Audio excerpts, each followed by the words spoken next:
If you asked me what I'm doing here in Barrow In Furness on a cold February morning, the answer is, I've come to see a man about his ship. I represent the owners, my title, Hull Inspector. At the moment, there's no hull to inspect. An empty slipway and a plate or two are all there seems to be of a £2 million vessel. Today is the official date for keel laying. No flags, you notice, no ceremony. In fact, no keel. Actually, these plates are the equivalent of the old-fashioned keel. Not very sentimental, perhaps, but it's the modern way. To know about such things, where better than the shipyard manager's office? He and his kind have seen a good many vessels take shape through that window. His job is to see the hull is built to schedule and specification. Mine, to keep in close touch with him at all stages of construction. Her specifications were not drawn up in Barrow, but in that place where so many unexpected things happen, the City of London. It's natural and understandable that the people who work in or visit this building should know something of oil, and even tankers. But quite a number would never realize that somewhere upstairs, ships are envisaged in considerable detail. There, in the offices of the British Tanker Company, the vessel in question was first agreed upon as one of a programme. That done, her dimensions were decided on according to her route and the nature of her trade. Such items, too, as the most economical machinery, consistent with expected reliability. In the light of these technicalities, they planned the ship accordingly. In an adjoining room, detailed specifications were prepared ready for submission to various shipbuilders, together with an invitation to tender, all under the eye of the naval architect. A painstaking business, the first theoretical stages of something as yet non-existent. But one day she'll be a ship, and so they've given her a name.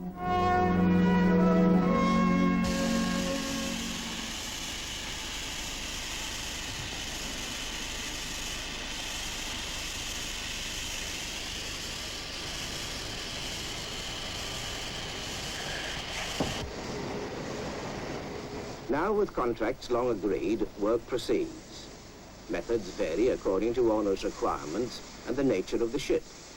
Traditional techniques continue side by side with the revolutionary, and that's the right word. For in shipbuilding since the war, there's been a revolution, in its way as remarkable as the jet engine in aviation.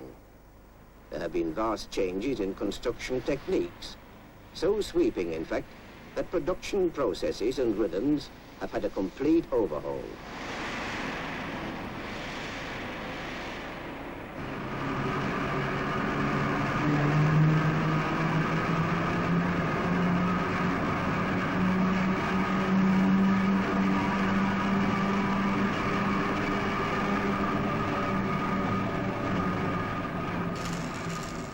The root of such change is one thing: electric welding.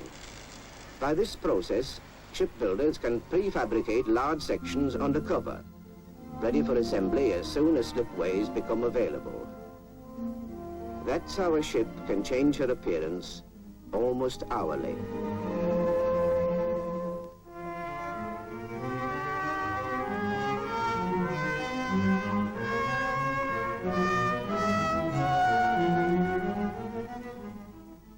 Units up to 40 tons in weight like this one can leave the shops, such methods having proved themselves on technical and economic grounds. The quantity of steel in her hull alone, 7,500 tons, with another 2,000 tons in all. Of course, everything moves along because of pre-planning, the modern closely allied with the traditional. Here in the mould loft, skill and experience are at work. A vast black floor, and on this immense blackboard, the lines of the vessel are chalked full size. Geometry plus great craft in application make it the nerve center of the shipyard.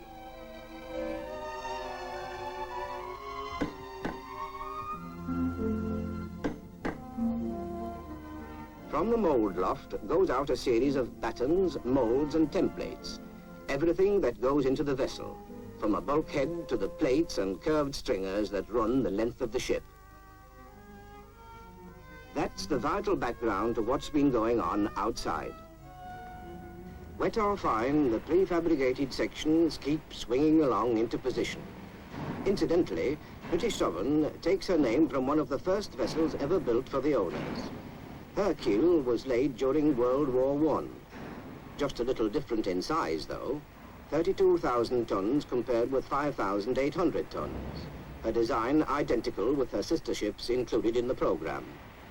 Not much noise of riveting these days. There's some, of course, even in this one. And in conjunction with the welding, it's regarded as highly important. Along the gunwale bar and several lines of hull plating, as well as in deckhouse structure near the standard compass. That stage isn't reached yet, but she gradually takes shape as pieces come together, big and small.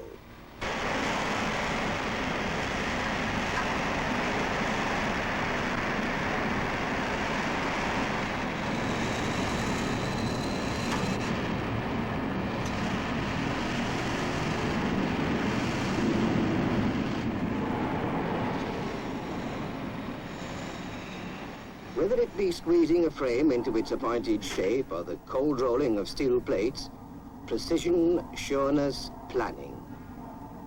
Those are the touchstones by which men work to build a ship. She'll have 10 main cargo tanks. All in all, some 30 oil compartments. For the record, length 665 feet, breadth 85 feet 6 inches, depth 46 feet 8 inches.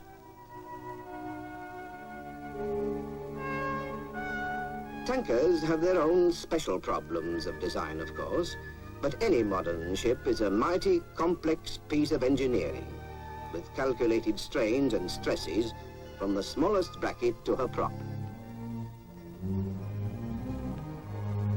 One day, not too far distant, that 26.5-ton screw will be turning at anything up to 112 revs per minute, driving her through the waters of the Persian Gulf and other oceans far from Barrow.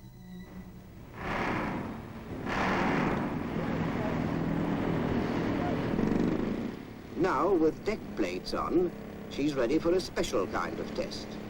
Throughout, she's built of steel under special survey to plans approved by Lloyd's Classification Society. To quote, she needs to be supplied with certificates for Class 100A1, carrying petroleum and its products in bulk. So now, with the representatives of Lloyd's, it's my job to be there when the oil compartments are tested for water tightness, or as we call it more precisely, oil tightness. Great attention has been paid to our oil-tight bulkheads and her deck seams. Now, tested under pressure, the time has come to see whether everything's just so. Here goes.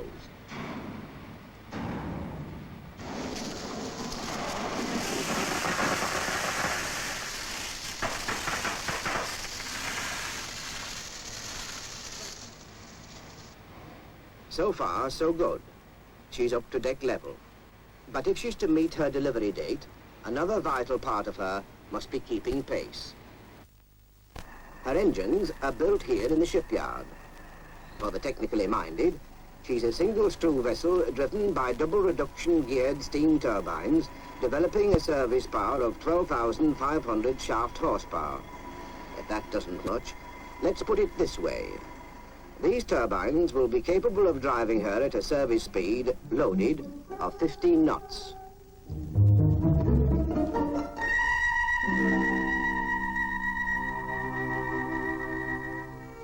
You can't work in a shipyard and not ponder one miracle. You start with a mass of cold steel, and suddenly she becomes a ship. The moment varies according to the individual. For me, it's early. For most, it's the launch. Well, that's not very far away.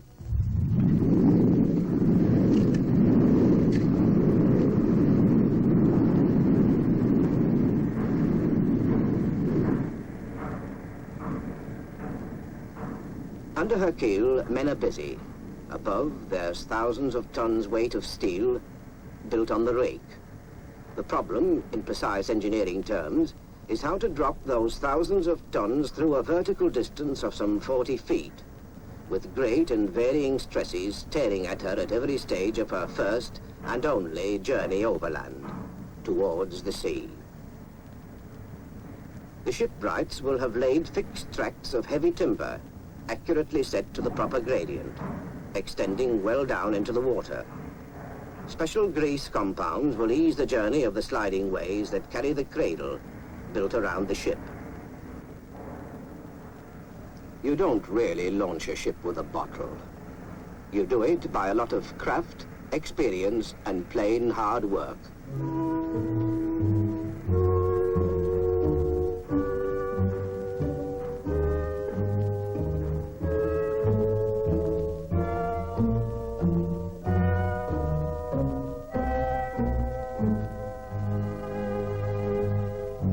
Just before high water, there's great last-minute activity. Wedges over keel and bilge blocks to be driven out and cleared away, last-minute touches of welding. For the last delicate task is to transfer the whole mass of the ship onto the ways. With 800 tons of chain to check her progress, soon she will be free to move. And now her moment comes. British Southern is about to join all ships already on the ocean.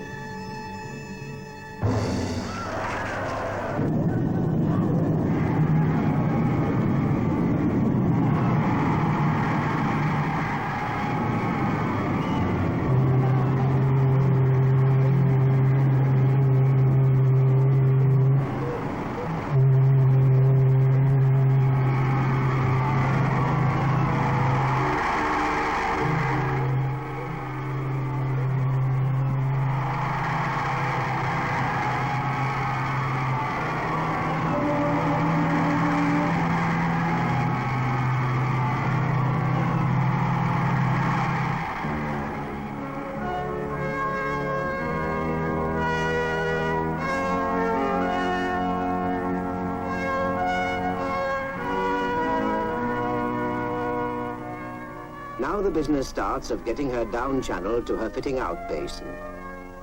At this moment, when the cheers have died, I have one small and yet important task to do.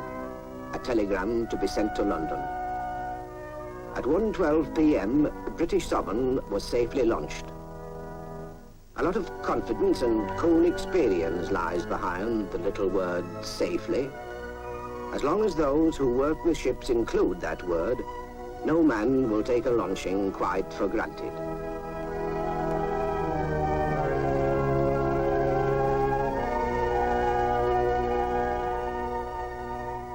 And soon, routine dictates another telegram.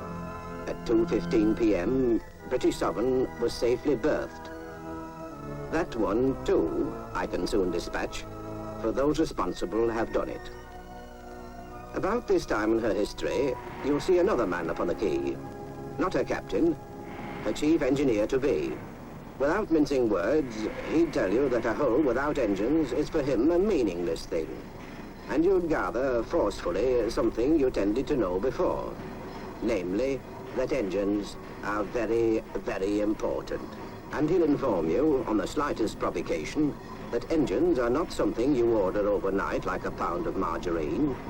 Also, that as he's been informed that he is to spend the next few years of his life in close proximity to those engines, it is important that everything should be just so from the start.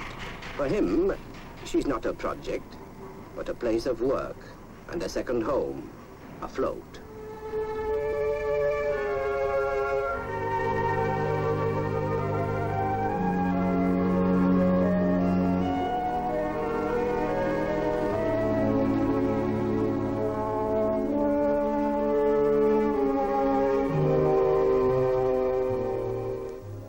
Now I go aboard to join the army, an army of highly skilled tradesmen, carpenters, joiners, cabinet makers, plumbers, tinsmiths, blacksmiths, fitters, painters. Chairs, fittings and towels, everything from a roll of lint for the hospital to tea cloths for the galley. She's going to be a ship and a good one, with plenty of creature comforts, for a tanker spends little time in turnaround and her crew consequently little time ashore. Stores and ropes, linen, lockers, and lifeboats complete with sails. An intricate mass of specialized activity. Masts, rigging, deck fittings, wood decks to be laid, caulked and paid with marine glue.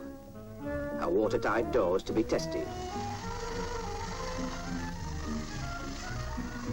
Time is getting close, so let's press on. Charwomen and French polishers, upholsterers, decorators, electricians, almost falling over each other to finish off a multitude of jobs.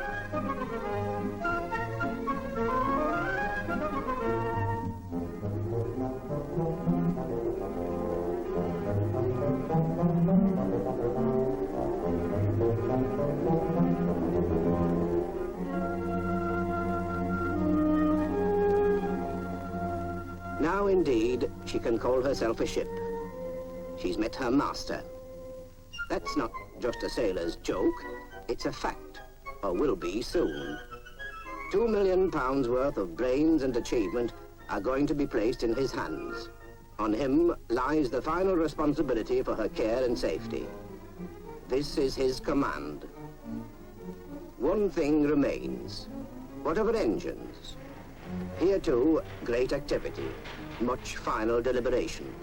For this is her heart. Soon it will be tested to the utmost.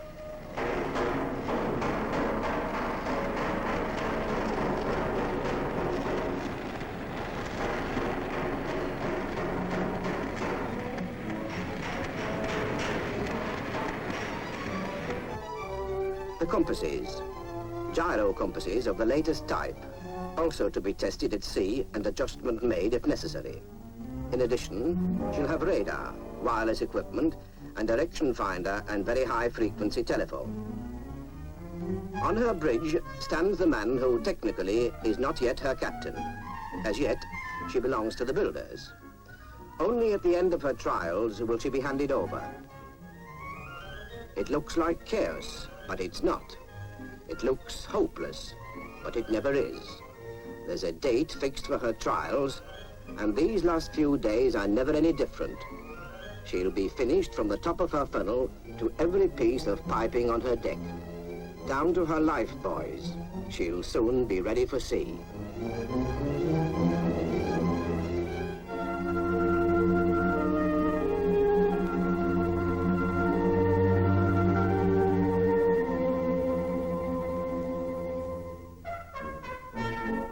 So shipmates meet, and it looks as if they've sailed together before.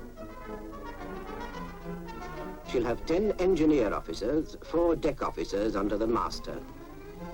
Under him, too, there'll be a radio officer, 4 navigating apprentices, chief steward, 41 petty officers and ratings. All in all, a full complement of 62. This, the night before, is a busy time for all concerned. Tomorrow, British Sovereign sails at dawn.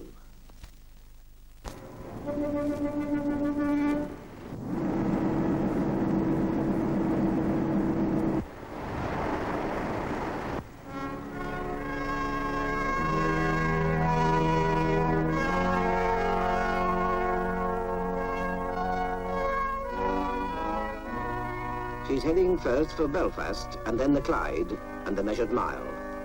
Not only her engines will be on trial, everything about her will be watched and noted. Her anchors to be tested, her steering, compasses.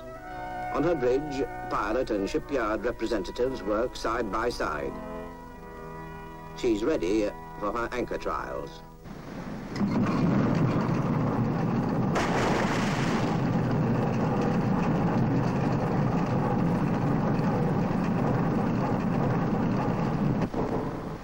That behind her, she can proceed.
measured mile is coming up, and she's away.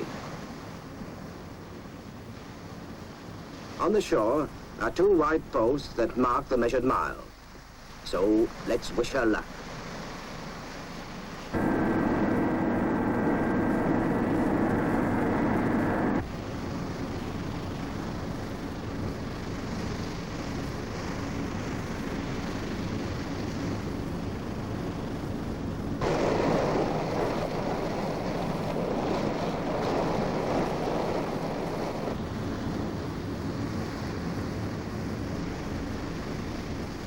That's it. All seems well. Down below, there's quite a party. The owners and the shipyard representatives now go through the formality of handing over. The shipyard flag is struck, and in its place is broken that of the owning company.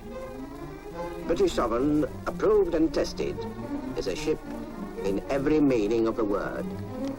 Very soon she'll be off to earn her keep, from Kent to Kuwait, from Scotland down to Aden. From the boy who brought the tea to her captain himself, all will wish her well.